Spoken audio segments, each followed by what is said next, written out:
Hola, ¿qué tal, amigas y amigos del Canal 14 del Sistema Público de Radiodifusión del Estado Mexicano? Mi nombre es Omar Cepeda Castro y qué gusto saludarles en este día, el cual hablaremos de un tema muy interesante que ha causado en verdad mucha controversia, polémica, y ha esclarecido muchísimo sobre lo que sucedió en el sexenio de Felipe Calderón.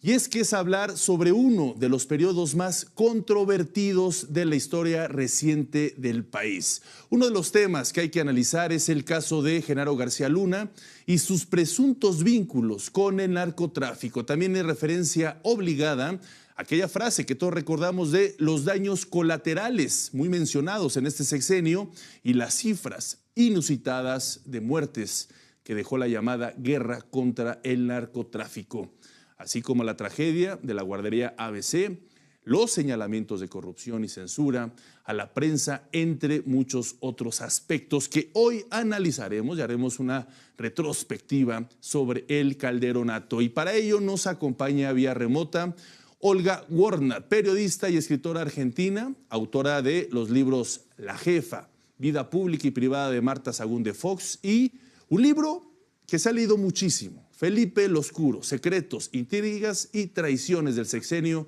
más sangriento de México. Muchísimas gracias, Olga. Te saludamos vía remota hasta Argentina. ¿Qué tal? ¿Cómo estás? Muchas gracias. Pues va a ser exquisito poder platicar contigo sobre este periodo que no fue tan exquisito para México. También nos acompaña Javier Herrera Valles. Él es excomisario de la Policía Federal, quien en 2008 envió 2 cartas al entonces presidente Felipe Calderón para denunciar presuntos actos de corrupción de Genaro García Luna, y meses después fue encarcelado, casi 4 años. Javier, en verdad, muchísimas gracias por acompañarnos en el Canal 14. Al contrario, muy buenos días. Gracias por la invitación. Pues como ven, tenemos una mesa que presenció, que estudió, que vivió de primera instancia, pues este sexenio tan complejo, tan difícil, tan caótico, que fue el sexenio de Felipe Calderón y que hoy vamos a analizar.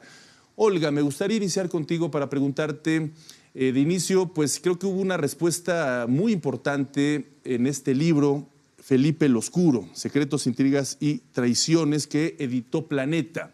Pero que no fue fácil su trayectoria, Olga, si me lo permites dar un contexto general, no fue fácil llegar a su publicación. ¿Por qué? Por la censura y las amenazas, Olga. Sí, no fue nada fácil. Creo que es mi 10º libro, déjame decirte. Tengo una larga experiencia como periodista, casi 4 décadas, tengo 10 libros escritos. Este es el 10º libro y de verdad te puedo decir que fue el más complicado, el más difícil. Siempre me he dedicado al periodismo de investigación de temas difíciles y me tocó esta vez el sexenio de Felipe Calderón, que fue el sexenio de la muerte, el sexenio más sangriento de México, del México contemporáneo. Fue un libro que comencé a escribirlo allá por el año 2010. Yo vivía en México en ese momento. Yo vivía en México de mucho antes, en realidad, pero en el 2010 comencé a trabajar en el libro, comencé a investigar y comenzaron al poco tiempo, como a finales del 2010, comenzaron las amenazas. El hostigamiento, primero una cosa leve, es decir, lo que uno se imagina, las llamadas telefónicas, lo que dentro de todo, vamos a decirlo entre comillas, es normal en el periodismo de investigación y más aún en México. Yo ya lo había vivido en el sexenio de Fox, con Marta Sagún, hasta me demandaron, etc. En el 2011 estas amenazas se intensificaron, en el 2012 el libro se cancela, porque las amenazas tenían ya un grado de violencia demencial, porque alcanzaron a mi familia, a mi hija sobre todo, y ya después llegaron a la editorial. Llegaron a el director editorial, que tuvo que sacar su familia de México, toda la editorial Planeta fue amenazada. Yo me tuve que ir de México, uno de mis colaboradores, Edgar Monroy, también artículo 19 lo sacó de México a Europa, tuvimos que salir con chaleco antibala, fue una cosa muy terrible, muy que sinceramente no me había tocado nunca vivirlo así, de esta manera. Y bueno, se cancela en el 2012 y el libro comienza, queda sepultado, como digo yo, en mis archivos. Y sinceramente te digo, no, nunca, o sea, yo iba primero fue una gran frustración, como para cualquier periodista, ¿no? Yo sé que las amenazas venían, y tengo las pruebas de que las amenazas venían de la Secretaría de Seguridad de García Luna, su banda de criminales, su pandilla de criminales, de policías criminales. eh, y obviamente Felipe Calderón no era ajeno a esto porque él tenía conocimiento de que yo estaba escribiendo el libro, porque un hombre de su gobierno, Felipe Zamora, el segundo de la Secretaría de Gobernación, estaba a cargo de mi caso y tenía conversaciones con el gobierno argentino. La embajadora argentina había hecho denuncias en el gobierno, había pedido por mí, por mi seguridad. O sea que Sí. ese fue, pasaron los 8 años hasta que, bueno, se retomó. Yo te aclaro que perseveré de manera casi con una terquedad, que soy bastante terca en este aspecto, pero no dejé nunca de insistir para que este libro se publicara. Más que nada porque yo creo que le debía algo a la cantidad de personas que dieron su testimonio, les debía mucho. Algunos estaban, otros no estaban, y básicamente porque yo creo mucho en el poder de la memoria. Yo quería que este libro quedara por escrito, que se publicara más allá de que se vendiera mucho o no. Un libro es un libro, ¿no? Un libro perdura con el tiempo. Un artículo periodístico puede olvidarse. Sí. Esa es Sí. un poco la síntesis. Claro, claro. Sí, gracias, Olga. Y hablas de muchos temas, muchas aristas. Profundizas desde la infancia de Felipe Calderón, sus circunstancias de su niñez, su papá, el peso de su padre, el peso de Margarita Zavala, por supuesto su sexenio, las masacres que se vivieron, la corrupción y un eje central, Genaro García Luna, algo que fue en verdad una tormenta constante para ese sexenio, para Calderón. Y vamos a hablar de esa relación más adelante, si me lo permites, pero me gustaría escuchar en estos momentos a Javier Herrera. Javier, también del otro lado de la moneda viviste cuestiones parecidas, circunstancias muy duras, como haber estado preso a partir de 2 cartas que le enviaste en ese momento a Felipe Calderón, donde pues abrías la caja de Pandora y tu castigo fue, al parecer, ir a la cárcel. Platícanos un poco esta historia tuya. Muy bien, muy amable. Gracias, Omar. Sí, definitivamente, mira, pues yo como policía de carrera, yo tenía 30 años, en ese tiempo 30 años y meses en la institución. Y bueno, pues al entrar estas gentes, Genaro García Luna, ya teníamos antecedentes. En el medio policíaco sabes un poquito más, conoces más de las situaciones que está atravesando una institución, como en este caso la AFI, la Agencia Federal de Investigaciones, que crea Genaro García Luna en el 2001. Ya conocíamos los antecedentes de Genaro García Luna cuando en 1999 se crea la Policía Federal Preventiva y él viene como titular, como coordinador de la Coordinación de Inteligencia para la Prevención. Él viene de CISEN y bueno, pues sale muy mal al terminar el sexenio, que se va a la Procuraduría General de la República. Inclusive tuvo denuncias por estas prácticas que ya traía él pues de corrupción en la parte administrativa, en manejar los recursos públicos. Cuando llega a la Secretaría de Seguridad Pública, bueno, pues inicia la mal llamada guerra contra la delincuencia organizada, que no era más que una farsa. Lo que estaban haciendo era una guerra mediática la que inicia. Ahora sí, la anuncian con platillo y bombo antes de empezar las operaciones. Entonces es un absurdo que una secretaría y con unos operativos de esta magnitud, pues primero se anuncien a los medios y luego se opere. Entonces definitivamente no van a dar resultado, como así fue. Yo me doy cuenta de, aparte de esas circunstancias, otras series de irregularidades, el retirar a la policía de caminos de las carreteras para efectuar vigilancia urbana, efectuar cateos en las ciudades. Entonces dejaban prácticamente las carreteras a merced de asaltos y de la delincuencia organizada. Y esto se comprobó en mayo del 2007, cuando un comando de Culiacán, de Sinaloa, atraviesa hasta Sonora, hasta Cananea, Sonora. El gobernador Bours, en ese tiempo de Sonora, le reclama a Genaro García Luna el por qué no se detectó ese convoy, haber recorrido tantos kilómetros, tantos cientos de kilómetros. Y bueno, la razón ahí está, precisamente el que retiraban la vigilancia de las carreteras para pues dar margen a que pasara todo este tipo de situaciones. Todo esto y después otras circunstancias administrativas, yo le informo al presidente en una carta en febrero, pensando que él estaba siendo engañado. Y bueno, pues ahí se me vino el mundo encima, se me terminó mi carrera policíaca en ese momento, porque concluyen con el cargo que tenía. En mayo a mí me nombran coordinador de seguridad regional, porque ante los reclamos del gobernador Bours, Genaro García Luna, pues ahora sí, como siempre, mediatizó la salida de los jefes de seguridad regional, supuestamente los corrió, que no fue nada más que encubrir a Francisco Javier Garza Palacios, que después lo manda de agregado policial a Colombia, que es otro de sus socios en el cartel de Genaro García. Ahí entro yo y me doy cuenta de otra serie de irregularidades, y todo eso se las comento al presidente en febrero del 2008, precisamente.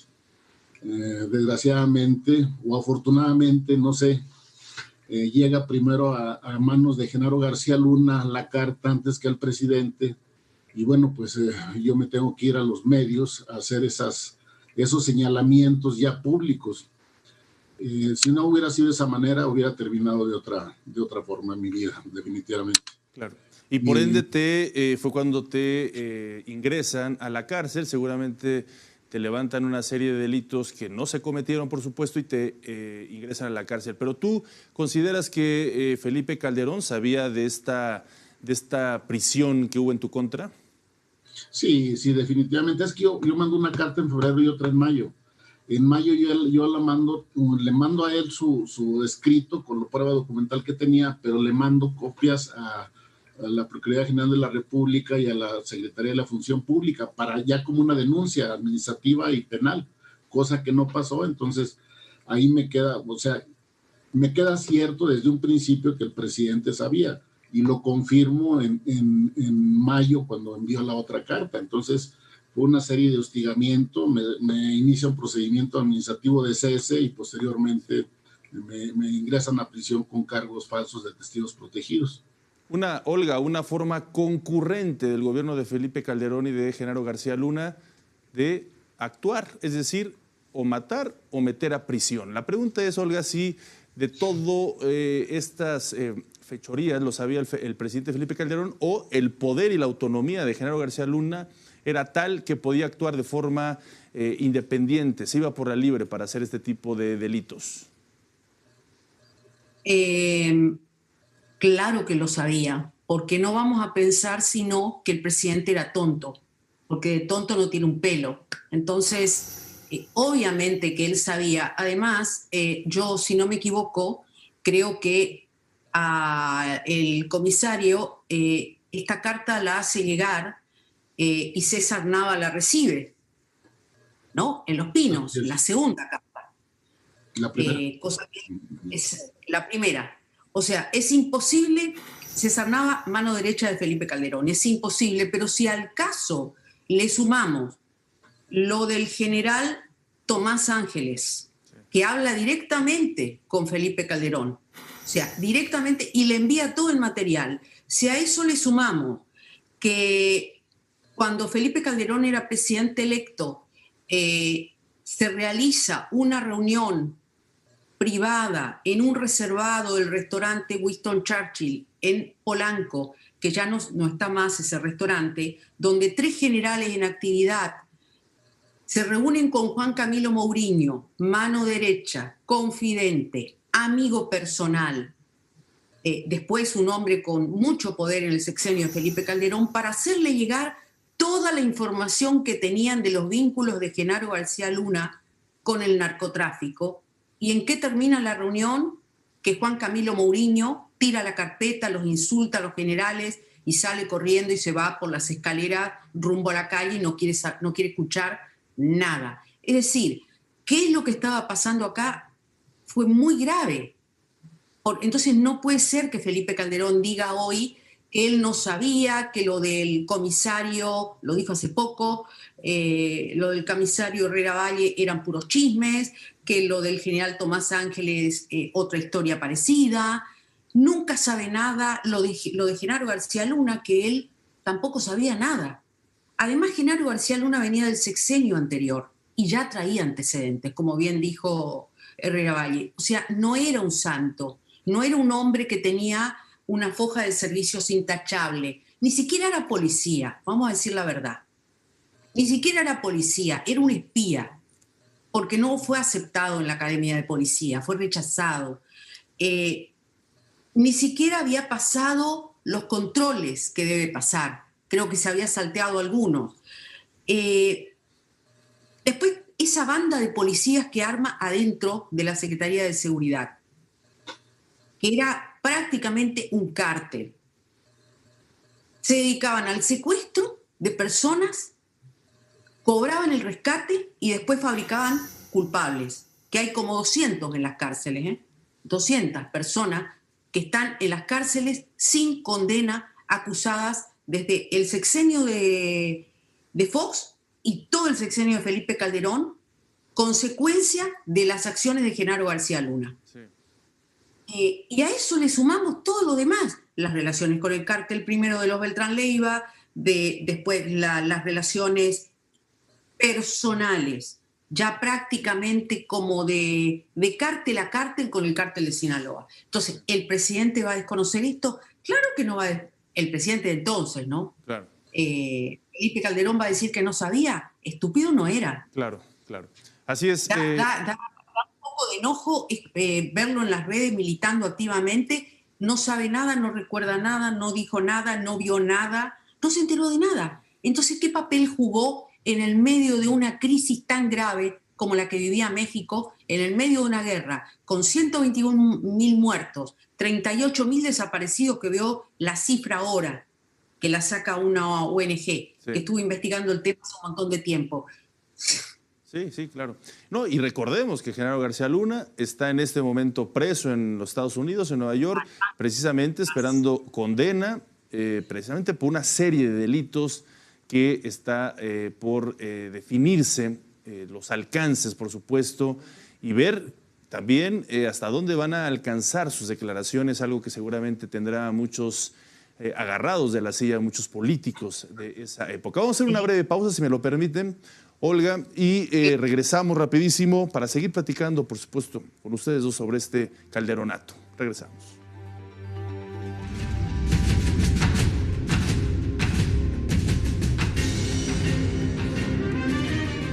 Imagina un México gobernado por gente capaz y moderna. Con visión de futuro, sin ocurrencias. Imagina un México que genera empleo y oportunidades. Competitivo y respetado en el mundo, sin visiones radicales de izquierda o de derecha. Un México mexicano. Nosotros podemos cambiar este México que va para atrás, por un México moderno e innovador. Somos Acción Nacional y te invitamos a que juntos construyamos ese nuevo México. Únete al cambio, hacia el futuro. PAN, Acción por México. ¿Por qué no te das la oportunidad de iniciar tu día de una manera distinta? Haz una pausa. Tus emociones y pensamientos le dan forma a tu destino. Dejamos el brazo izquierdo arriba y vamos a llevar varias veces el brazo derecho para atrás. Es un estiramiento del hombro, preparándolo entonces para la postura siguiente. Asana Yoga. Lunes a viernes, 6 horas. Canal 14. Tus causas, tu canal. Buenos días, compañeros, mi nombre es Yair y soy un alcohólico drogadicto. ¿Qué sirve, pues, hacer las cosas bien si de todos modos no tengo la atención de un padre, no? Tengo 17 años, estoy aquí por el uso y abuso de las drogas. Me dolía todo el cuerpo, me tienen que inyectar complejo B. Tengo yo que dormirme en un colchón por si en la noche me pueden dar convulsiones. Yo ya soy una persona podrida y ya no hagas nada por arreglarme. En el mundo de las drogas no hay final feliz.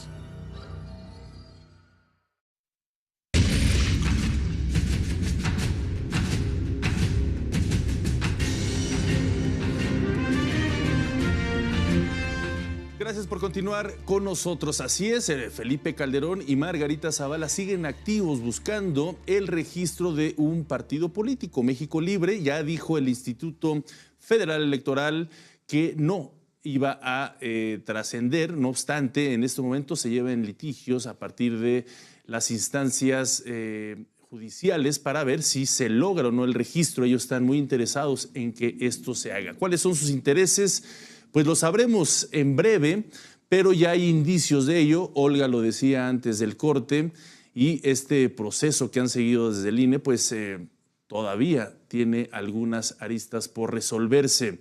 Me gustaría preguntarle, Javier Herrera Valles, ¿qué fue lo que le motivó? Porque sabíamos ya lo que decía Olga Warren hace unos minutos, que desde el gobierno de Vicente Fox, que también él trabajaba, traía ya muchos antecedentes de actos irregulares e ilícitos. En ese sentido, me gustaría preguntarle qué fue lo que le motivó, cuáles fueron los argumentos que lo hicieron sobrepasar incluso el miedo de saber que se iba a enfrentar ante un policía como Genaro García Luna. Bueno, definitivamente sí lo pensé bastante, porque esta información yo la estaba recabando desde agosto, septiembre aproximadamente, y sabía lo que implicaba, porque cada vez me daba cuenta más los alcances del cartel de Genaro, todo lo que estaban haciendo, los antecedentes que con la misma gente que platicaba, porque en ese tiempo yo ya me habían concluido con el cargo, pero tenía mucha información de la gente que conocía de sus actividades y que estaba inconforme. Buenos policías, porque definitivamente hay muy buenos policías, pero desgraciadamente con los mandos corruptos que tenían no podían hacer nada, o se alineaban o tenían que salir de la institución o estar en puestos sin relevancia. Definitivamente el saber lo que estaba pasando con la seguridad pública, las masacres que estaba habiendo con la población civil, los daños colaterales, como los llamaba, los empezó a llamar Genaro, y después el presidente Calderón, que de manera insensible pues lo manejó como que era necesaria esas muertes, porque pues una guerra tenía que haber daños colaterales. Todo eso pues obviamente me indignaba de sobremanera, el que nuestros elementos los mataran, no hubiera una investigación porque yo menciono en algunas masacres que se dieron en Monterrey, en Culiacán, en Tijuana, que los mandaban al matadero a los compañeros, y su explicación era de que pues lo más seguro es que tuvieran problemas con la delincuencia organizada y que era una venganza por no haber cumplido con algún compromiso, y eso no era cierto, definitivamente.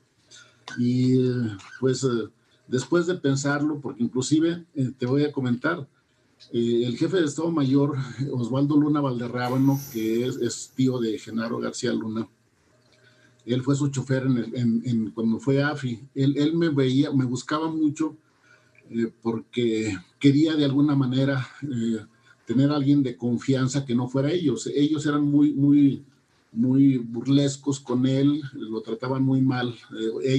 Me refiero a Luis Cárdenas Palomino, Francisco Javier Garza Palacios, todo el equipo del primer círculo, y lo menospreciaban. Y después él era el que tenía la jefatura de Estado Mayor, que era el que manejaba los recursos.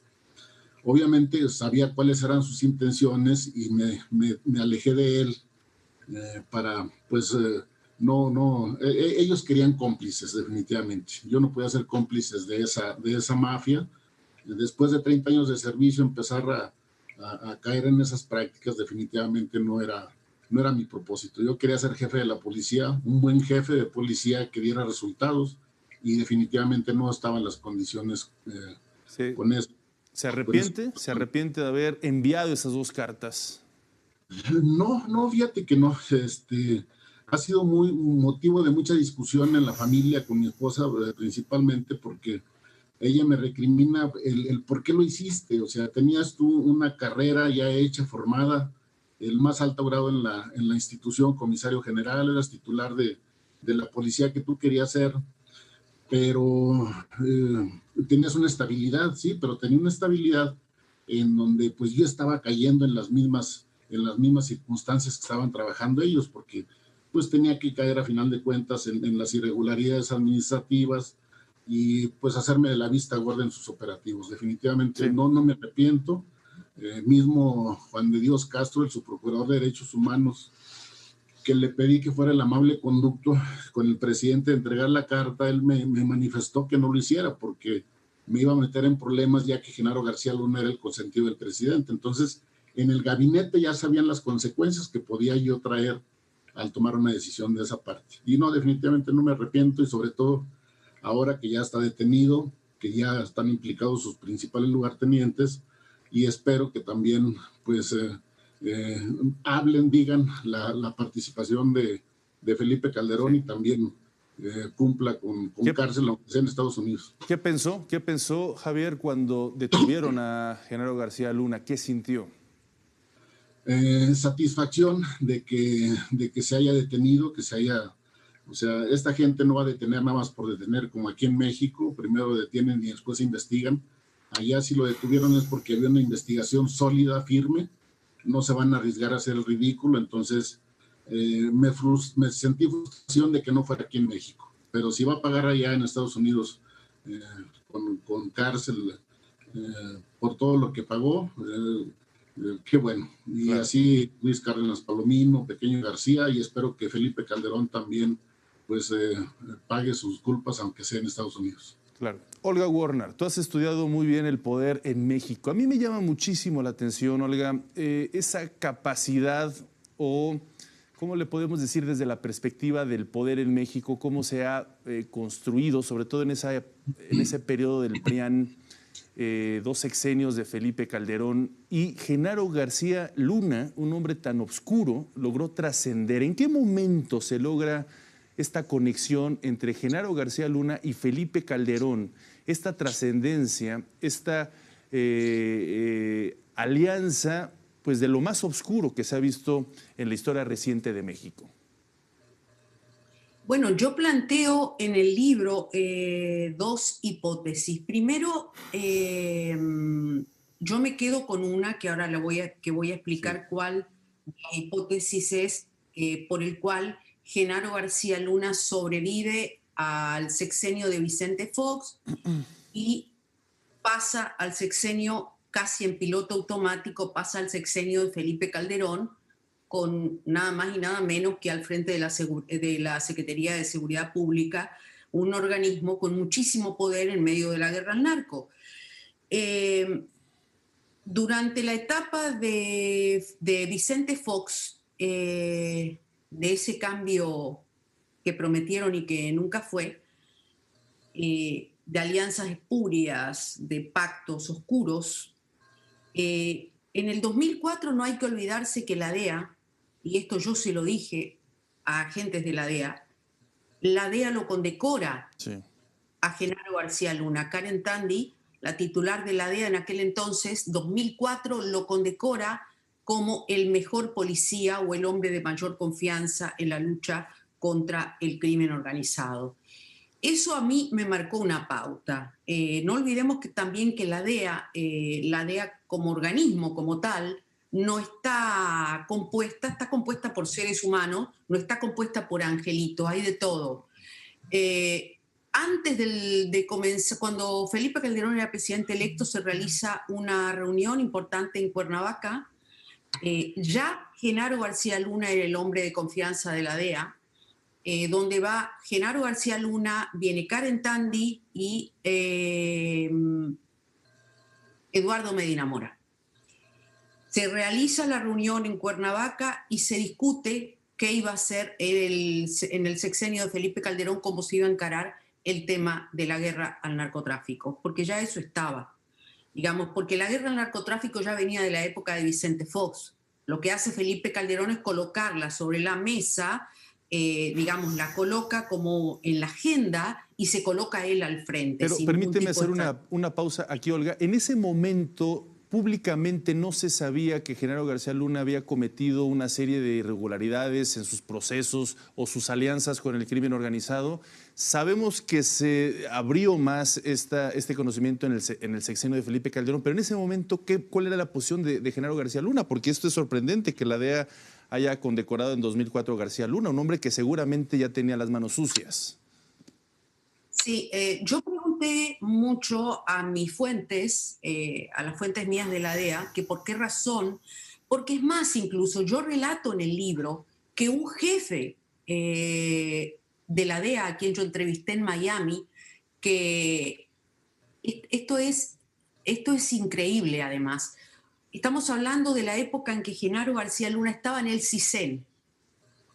Y este jefe de la DEA, que le tocó algunas acciones con Genaro García Luna en el CISEN, era un espía del CISEN, ya me dijo que, él me comenta que era intolerante, era un hombre violento y que cada operación que iban a realizar en ese entonces al cártel de Juárez, llamado Carrillo Fuentes, había un pitazo, y que el pitazo se lo daba García Luna. Entonces yo le digo, pero ¿cómo puede ser que si tenían sospechas de él, ¿por qué operaban con él?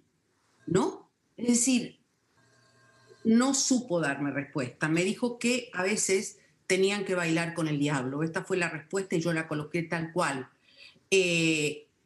Y esto ocurrió, estamos hablando de los años 90. En los años 90 ya Genaro García Luna tenía vínculos con el cártel de Juárez. Ya trabajaba para Amado Carrillo Fuentes.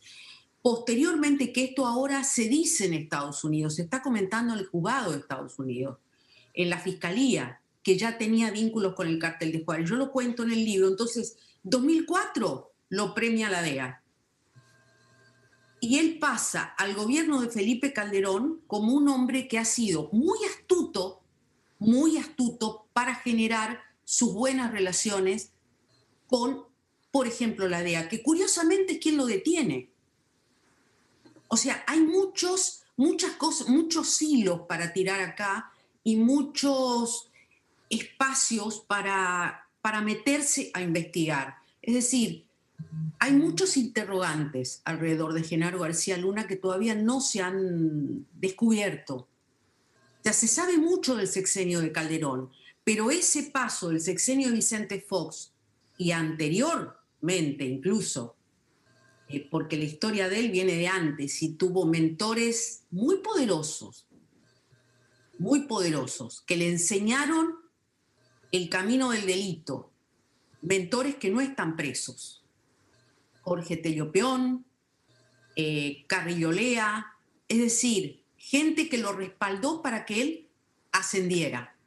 Un ser que mediocre, sin formación intelectual, preparado únicamente para el AMPA. Esta es la verdad de Genaro García Luna. ¿Cómo llega?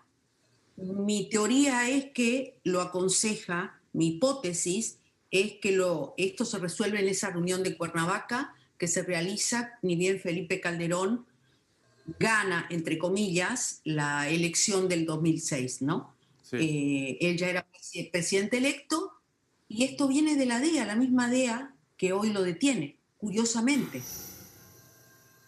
Yo con esto no le quito responsabilidad a Felipe Calderón, simplemente estamos analizando para tratar de colocar las cosas en su lugar, ¿no?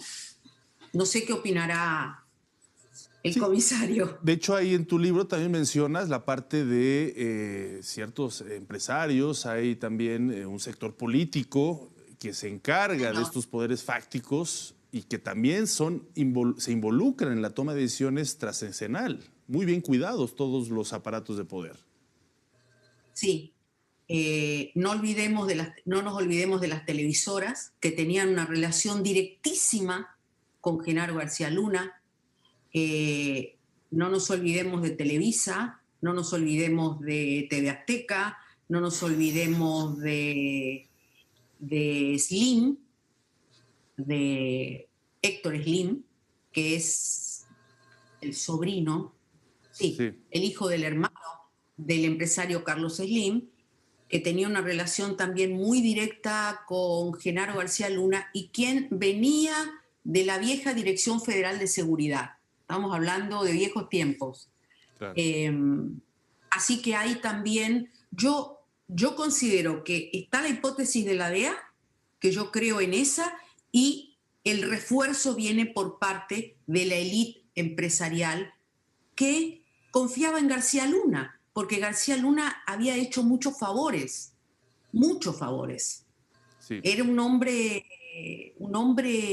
clave para ellos. Sí, con Genaro García Luna se hicieron varios montajes televisivos precisamente para sustentar su guerra contra el crimen organizado.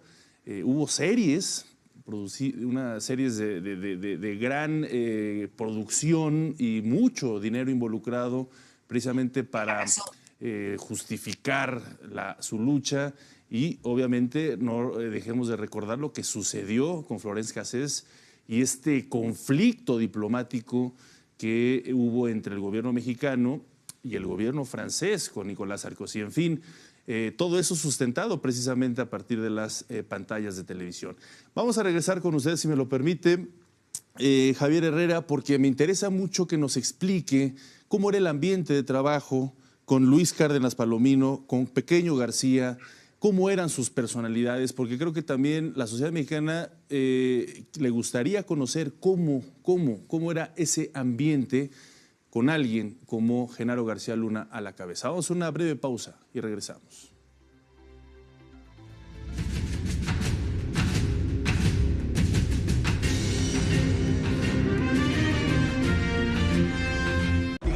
Voy a ser policía, le saca uno la verdad a las personas, como sea, de guacanazos, a meterles la macana eléctrica. Éramos los halcones. Creí que era un bebedor social y que podía dejar de beber cuando yo quisiera, ¿no? Y no fue así. Perder familia, perder trabajo, tocar un fondo de sufrimiento muy cabrón, de esos delirios visuales, ver cómo me comía las arañas, los alacranes. En el mundo de las drogas no hay final feliz. Estrategia Nacional para la Prevención de las Adicciones.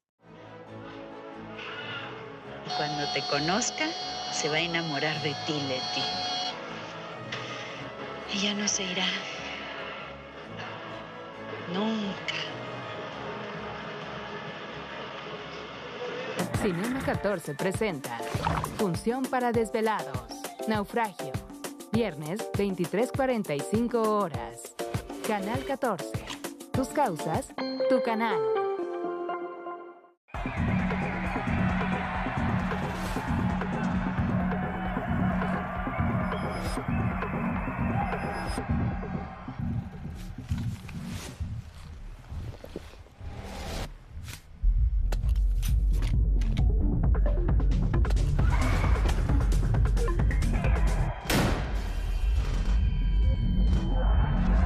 En el mundo de las drogas no hay final feliz.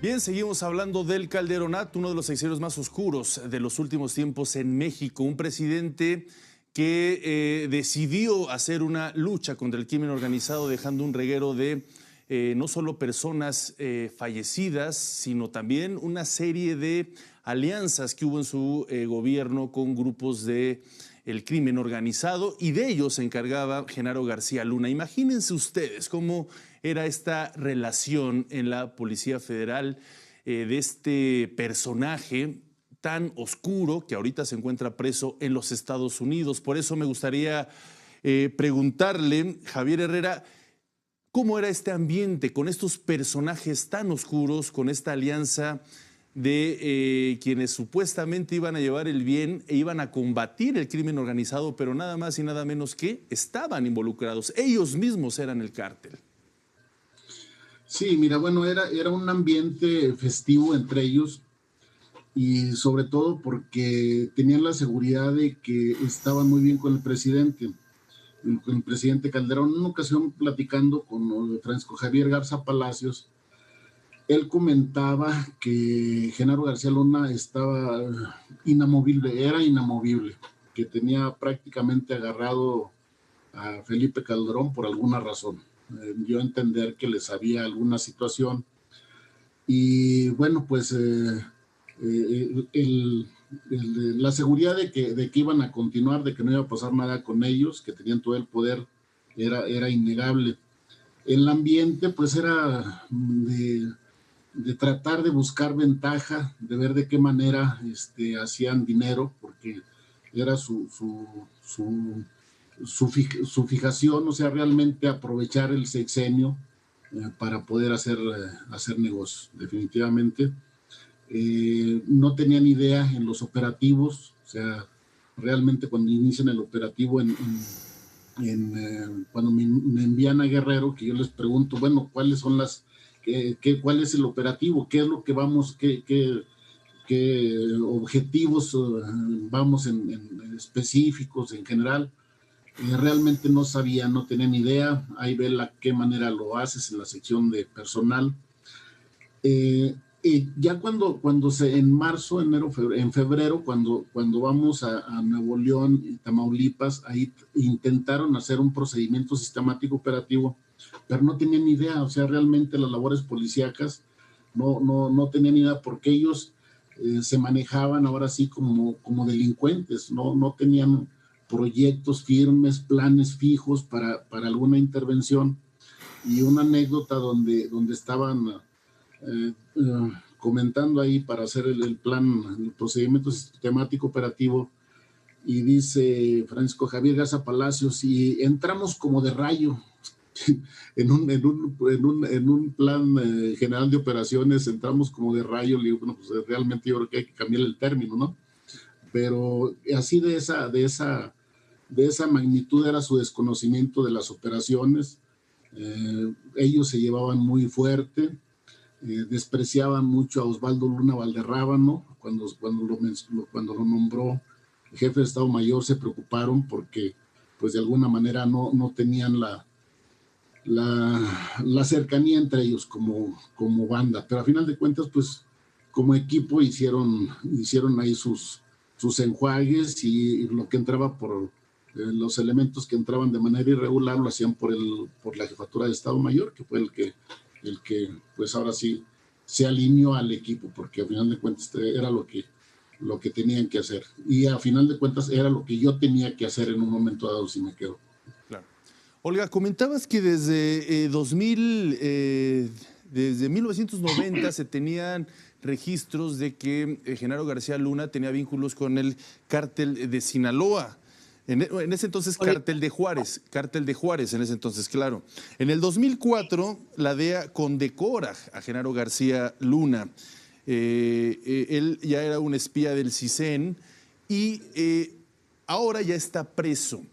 ¿Desde qué perspectiva analizas que en un momento dado, sabiendo el gobierno estadounidense que Genaro García Luna era o tenía vínculos con el crimen organizado, pero hasta ahora decide emprender su captura? ¿Eran alianzas, eran acuerdos que se hacían entre los mismos gobiernos? ¿Cuál es la explicación al respecto?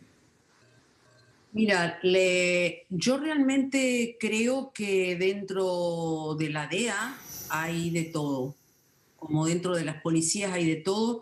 A mí no me gusta, porque sea un organismo de Estados Unidos, estar sacralizando los organismos de Estados Unidos, porque tienen muchas fallas y ha quedado demostrado no solamente en Colombia, sino justamente en esta guerra al narco en México, que Estados Unidos respaldó la guerra de Calderón, puso miles de millones de dólares aprobadas por el Congreso de Estados Unidos en esta iniciativa Mérida, le dio todo el poder del mundo a Genaro García Luna, y este delincuente hizo todo lo contrario a lo que él decía que estaba haciendo. ¿Cómo lo analizo? Y yo creo que llega un punto en que no es útil para el negocio. Yo Son miles de millones de dólares que mueve la guerra a las drogas. Yo no creo en esta guerra a las drogas y lo manifiesto en el libro. Es una guerra que fracasó, que lleva más de 50 años y que hay incluso un montón de testimonios que pueden avalar lo que yo estoy diciendo. Hay implicancias de un lado y del otro y hay complicidades de un lado y del otro. Hay miles de millones de dólares. Lamentablemente México es vecino de Estados Unidos, el mayor consumidor de drogas. Quienes pierden acá son los mexicanos pobres, quienes pierden son los policías honestos, como el caso del comisario, quienes pierden son la gente honesta que realmente denuncia a los mafiosos, en este caso García Luna, que yo creo que alcanzó niveles demenciales de criminalidad, porque ya directamente traficó drogas a Estados Unidos, y ahí fue, yo creo, el punto de ruptura. Y el otro punto de ruptura con Genaro García Luna es la ostentación y el despilfarro de dinero que hizo cuando se muda a Miami y comienza a comprarse mansiones, oficinas, yates, carros de colección, motos de colección, y comienza a hacer un grado de ostentación que ya directamente no es útil para el negocio, de la misma manera que el Chapo Guzmán, cuando toma esa dimensión de perfil alto, ya tampoco fue útil para el negocio, y lo atraparon rápidamente. Sí, de ser un protagonista de telenovela, casi, ¿no? El Chapo Guzmán, con estas... Ya no fue útil para el negocio, o sea, no son útiles. Y yo creo que eso fue lo que pasó con él. Ahora, curiosamente, en Estados Unidos, Genaro García Luna tenía una sociedad con un ex integrante de la DEA, Larry Holyfield, que había estado en el gobierno de Vicente Fox, en la Embajada de Estados Unidos en México, con un ex integrante de la CIA y con un ex integrante del FBI, que curiosamente es quien intenta pagar su fianza cuando el juez se la rechaza. La fianza que García Luna pretende salir, ¿no?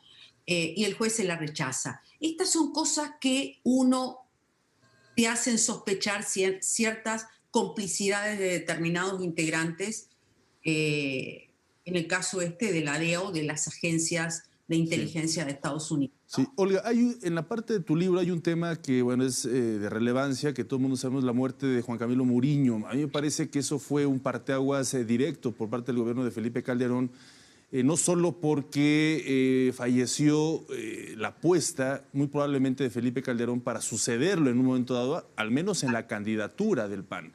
No obstante, cuando fallece, por supuesto, comienza a haber una verdadera cuestionamientos de las causas de su muerte. El avión que cae, se estrella prácticamente a unos metros de Los Pinos, ahí en Periférico Sur, y que, bueno, pues esto genera una conmoción en el país, por un lado, por la forma en que falleció, por supuesto, por la magnitud del accidente, pero sobre todo en el círculo más cercano de Calderón. Y las preguntas que van es, ¿qué pasó ahí en ese momento con el gobierno del Felipe Calderón? Pero también las causas del accidente. Obviamente la versión oficial fue un error mecánico, fue un error técnico por parte del avión. ¿Tú qué opinas al respecto?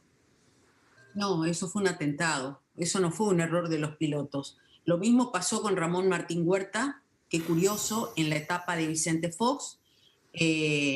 Después viene lo de Juan Camilo Muriño, después viene lo de Blake Mora y Felipe Zamora. No, eso no son casualidades, esos son atentados. Esos son atentados y las investigaciones que yo realicé apuntan a que fue un atentado. Tanto lo de Juan Camilo Muriño, bueno, obviamente lo de Ramón Martín Huerta, lo de Juan Camilo Muriño y lo de Blake Mora. Un atentado, es decir, un ajuste de cuentas por estos vínculos directos. ¿Cómo? Sí, un ajuste de cuenta por estos vínculos directos con el crimen organizado. Exactamente. Además, nunca se realizó una investigación como se debería haber realizado para probar que fue realmente un accidente. hay un montón de elementos. Por ejemplo, hay gente que vio una bola de fuego. Si hay una bola de fuego es porque hay una explosión. ¿Por qué el cuerpo de Santiago Vasconcelos, que era el zar antidrogas, que había sido el zar antidrogas, una persona sumamente importante, que había sufrido un atentado, que no quería viajar en ese avión y que Genaro García Luna le pide que viaje en ese vuelo a San Luis Potosí? ¿Dónde aparece el cuerpo? En la terraza de un edificio de Polanco. Cuando un cuerpo pega ese salto y cae en una terraza de un edificio, es porque hubo una explosión. Es decir, nada de eso se investigó. Sin embargo, a Juan Camilo Mourinho se lo sacralizó, se lo trató de santo, se armaron, Felipe Calderón mandó a hacer monumentos con luces en pleno Polanco que giraban y alumbraban a la hora que cayó el avión, y a Santiago Vasconcelos ni un solo homenaje. Sí. Es decir, sí, claro. Hubo cosas muy raras ahí y que realmente todas los testimonios que yo recabé apuntan a un atentado. Claro. Lo mismo que la caída del helicóptero. Javier Herrera, me gustaría preguntarte, ya estamos llegando a la recta final, no quiero dejar de preguntarte qué pasó en esos casi 4 años que estuviste preso. ¿Se mantuvieron las amenazas por parte de García Luna? Bueno, no, ahí no eran amenazas, ahí eran provocaciones. Yo tuve muchos problemas los 4 años en el Ceferezo número 4 en Tepic, Nayarit. Acuérdate que los Ceferezos estaban bajo era un órgano administrativo desconcentrado, prevención y readaptación social, pertenecían a la Secretaría de Seguridad Pública. Entonces, hubo una serie de conflictos, sanciones al interior, provocaciones por parte de los custodios. Inclusive en un cateo me golpearon nuevamente, hay denuncias por todo eso, hay conciliaciones. Me pusieron cuando entré en un cuarto en el que tenían únicamente cámara, una celda que estuve en cámara, las 24 horas del día tenía la luz como reflectores. Entonces fueron 2 listas independientes de las que se tenían los demás internos. Tenía media mañana y a media tarde lista de presencia. Entonces siempre tenía que estar uniformado para evitar alguna sanción. Y aún así tuve una sanción, 2 sanciones en el interior del penal injustificadas, que a final de cuentas pues está todo documentado en la Comisión Nacional de Derechos Humanos. A la salida del penal me dejan 12 horas adicionales en prisión. También hay una denuncia al Ministerio Público por esa, es la única que ha prosperado. Salió una orden de aprehensión contra el director del penal y una auto de formal prisión. Todas las demás denuncias que he presentado obviamente no han tenido resultado, es una protección institucional en contra de las autoridades ministeriales.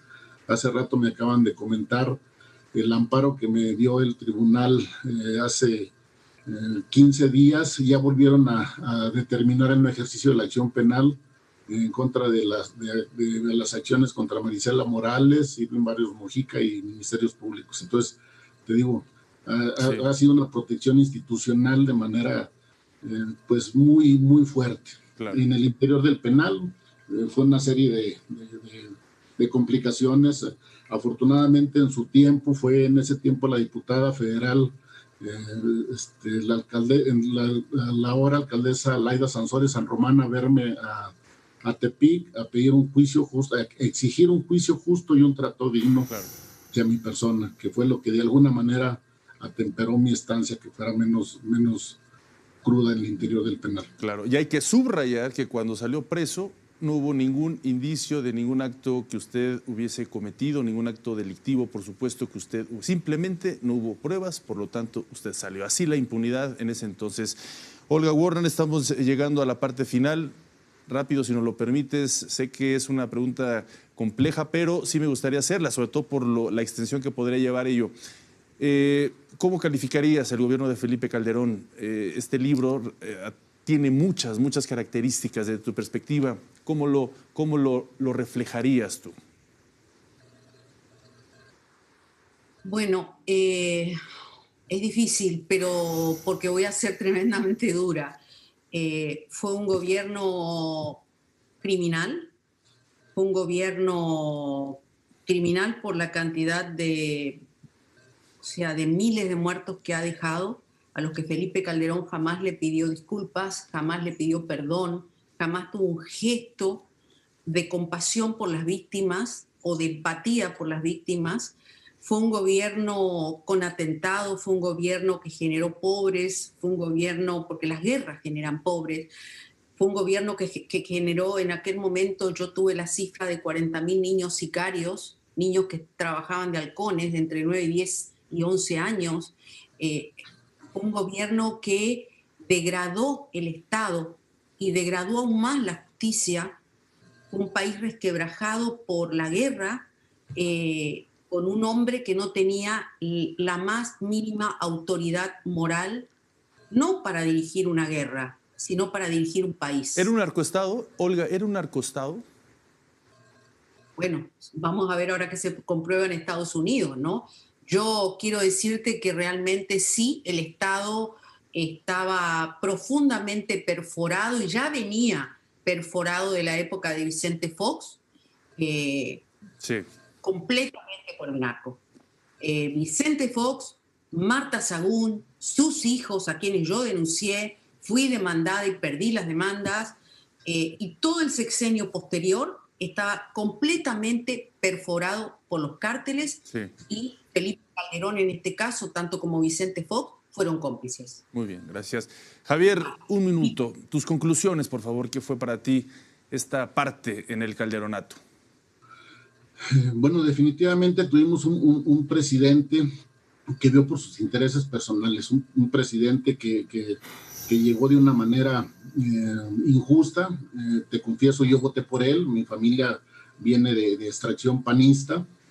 Confiaba yo en él, pensaba que era una persona que podía tener buenos sentimientos, que era católico, que tenía intención de gobernar bien para el país. Definitivamente no. O sea, él pensó en su beneficio personal, protegió a Genaro García Luna, entró a una guerra criminal en donde hubo muchísimos muertos, y como dice Olga, no ha tenido la humildad de pedir perdón por esas circunstancias. Al contrario, se siente ofendido de que hoy le señalemos todo esto que hizo, que dejó de hacer y que tenía su obligación. O sea, traicionó la confianza de todos los mexicanos. Lo considero un traidor a la patria por sus actitudes, definitivamente. Muy bien, Olga Warner, muchísimas gracias por haber estado con nosotros en esta emisión especial del Canal 14. Muchas gracias. No, gracias a todos. Qué amable. Gracias. Javier Herrera, muchísimas gracias, Javier, por todos tus testimonios y compartirnos este duro episodio de tu vida. Muchísimas gracias. Gracias. Y muchísimas gracias a todos ustedes, por supuesto, por habernos acompañado en esta transmisión especial del Canal 14 del Sistema Público de Radiodifusión del Estado Mexicano. Mi nombre es Omar Cepeda Castro. Nos vemos en el siguiente programa.